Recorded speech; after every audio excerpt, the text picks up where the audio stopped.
নমস্কাৰ, মই জ্যোতিষ তালুকদাৰ। মোৰ লগত আছে আমাৰ বিনয় কুমাৰ দাস। আমি 2007 বৰ্ষত আমি কলংকপিলি বেচৰকাৰী অনুষ্ঠানটোৰ আমি জন্ম দিছিলো। আমাৰ মূল উদ্দেশ্য আছিল আমাৰ অসমৰ যিখিনি ৰিচোৰ্চ, আমাৰ পৰি থকা মাটিখিনিত আমি কেনেদৰে সৎ ব্যৱহাৰ কৰি আমি মৎস্য পালন কৰিব পাৰো, আৰু ইয়াৰ লগতে আমাৰ যিসকল উঠি অহা যুৱক যুৱতী তেওঁলোকে যাতে এই চেক্টৰটোৰ লগত জড়িত হয় অসমৰ গ্ৰাম্য অৰ্থনীতি উন্নয়ন কৰিব পাৰে, সেইটো আমাৰ উদ্দেশ্য আছিল। আৰু আজি আমি আপোনালোকক জনাবলৈ পাই সুখী হৈছো যে 2021 চনত পোন প্ৰথমবাৰৰ বাবে আমাৰ কলংকপিলিৰ যিটো ইন্টিগ্ৰেটেড একুৱাকালচাৰ চেণ্টাৰ আছিল সেইটো ICRCIFA central institute of agriculture একুৱাকালচাৰে ৰিকগনাইজ কৰিছিল নৰ্থ ইষ্টৰ প্ৰথম একুৱাকালচাৰ ফিল্ড স্কুল হিচাপে।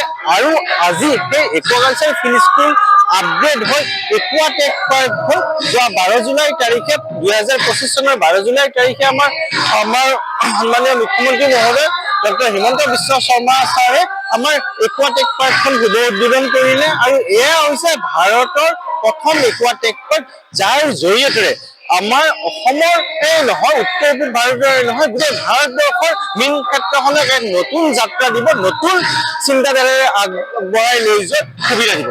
একুৱাটেক পাৰ্ক হ'ল ওৱান ষ্টপ চলিউচন, য'ত আপুনি আহি আমি কেনেকে মীন পালন কৰিব লাগে, পুখুৰী এটা খন্দাৰ আগৰ পৰা মাছ বিক্ৰী কৰালৈকে গোটেইখিনি তথ্য আপোনালোকে তাত গম পাব। আৰু যিসকল ব্যক্তিৰ মাটি নাই কিন্তু তেওঁলোক মৎস্য পালনৰ লগত মীন পালনৰ লগত জড়িত হ'ব বিচাৰে, তেওঁলোকৰ আধুনিক যিবিলাক পদ্ধতি যেনে biofloc, RS, recirculatory aquaculture system, aquaponics, ornamental fish breeding unit, এইবিলাকৰ জৰিয়তে তেওঁলোকে মৎস্য পালন কৰিব পাৰিব। অৰ্থাৎ আমাৰ উদ্দেশ্য হ'ল যে অসমখন আমি ভাৰতবৰ্ষৰ ভিতৰত এখন শ্ৰেষ্ঠ মীন পালক ৰাজ্য হিচাপে লৈ যোৱা আমাৰ উদ্দেশ্য।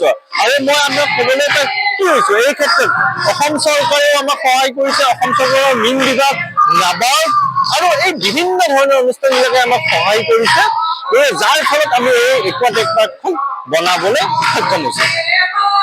একুৱাটেক পাৰ্কৰ উদ্দেশ্য হ'ল যিসকল আমাৰ অসমীয়া যুৱক যুৱতীয়ে অলপ টকাৰ বাবে বাহিৰত কাম কৰিব গৈ আছে, তেওঁলোকৰ ঘৰত থকা যিখন বাৰী আমি অসমীয়া বাৰী বুলি কওঁ, য'ত এটা আমাৰ সৰু পুখুৰী থাকে, আমাৰ শাক পাচলি কৰিব পৰা ব্যৱস্থা থাকে, সেই তেওঁলোক উভতি আহক। আৰু অসমৰ যিবিলাক আমাৰ শিক্ষিত নিবনুৱা যুৱক যুৱতী আছে, মই তেওঁলোকক অনুৰোধ কৰিছো তেওঁলোকে আমাৰ মৎস্য খণ্ডৰ লগত জড়িত হওক, মীন পালনৰ লগত জড়িত।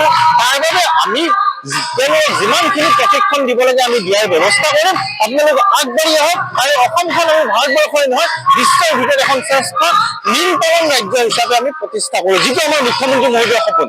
আপোনালোক আহক, আমাৰ কলংকপিলিৰ যি একুৱাটেক পাৰ্ক নিচেই ওচৰত গুৱাহাটীৰ আমাৰ সোণাপুৰৰ পৰা 15 কিলোমিটাৰ দূৰত, তেতেলীয়া হাইৱে বা খেত্ৰী হাইৱেৰ পৰা 10 কিলোমিটাৰ গ'লে আপোনালোকে পাব, য'ত থকা খোৱাৰ গোটেইখিনি সুবিধা আছে। 50 জন মানুহে একেলগে থাকিব পৰা আমাৰ ব্যৱস্থা আছে।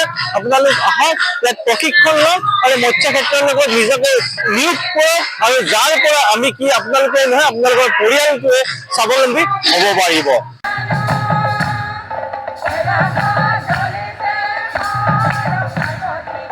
Bye.